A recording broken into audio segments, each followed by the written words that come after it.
Professor Dr. Konrad Reinhardt, President of the Global Sepsis Alliance, Excellencies, ladies and gentlemen, this year we mark the 10th anniversary of World Sepsis Day. It is a timely moment to raise awareness of the global health threat posed by sepsis. This life-threatening response to an infection remains under-recognized. If not diagnosed early and treated promptly, it can lead to shock, multi-organ failure, and death. Indeed, patients who are critically ill with COVID-19 and other infectious diseases are amongst those at higher risk of developing sepsis and eventually dying from it. Known as the silent killer, sepsis kills someone every 2.8 seconds. Yet sepsis is not merely an issue confined to the health sphere. It is also a pressing development issue. Approximately 85% of sepsis cases and sepsis-related deaths worldwide occur in low and middle-income countries. It particularly affects vulnerable populations, including those aged over 60, newborn children, and people with pre-existing conditions. Indeed, reduced access to infection prevention strategies and resilient healthcare systems in developing countries is resulting in significantly poorer outcomes. We know that tackling sepsis is crucial to achieve the Sustainable Development Goals, or the SDGs.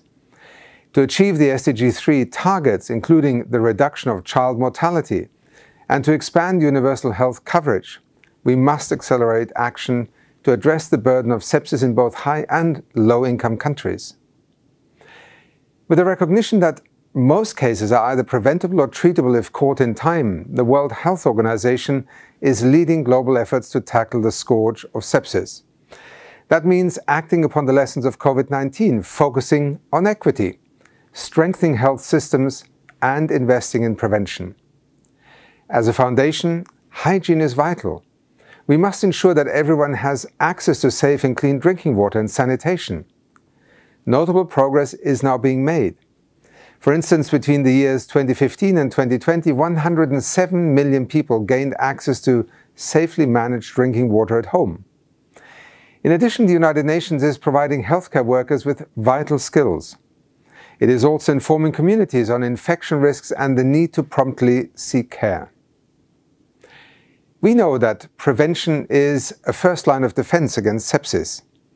To this end, the UN family is working to ensure access to safe and affordable medicines and vaccines which reduce the risk of contracting infections. Look, for instance, to the work of Gavi, the Vaccine Alliance, which is supporting immunization programs in developing countries through public-private partnerships. Or to COVAX, which has delivered 1.6 billion doses of the COVID-19 vaccine to 146 countries.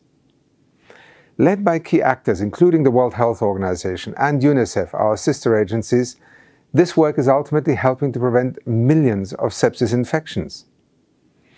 The United Nations and its many partners are also working to strengthen health information systems and ensure access to rapid diagnostic tools. We also know that most studies of sepsis have been conducted in high-income countries. There is limited scientific evidence from the rest of the world.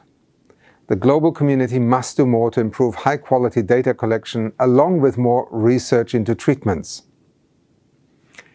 We also need a renewed focus on sepsis prevention amongst newborns and on tackling antimicrobial resistance, an important driver of the condition. Professor Reinhardt, Excellencies, ladies and gentlemen, I would like to thank the Global Sepsis Alliance for their dedicated efforts to raise awareness and make sepsis a national and global priority. Reflecting a new momentum, consider the commitment made by the G7 health ministers earlier this year to intensify efforts to confront sepsis. Indeed, contextualizing investments in sepsis prevention and treatment within the global movement around pandemic prevention, preparedness, and response is also a clear opportunity.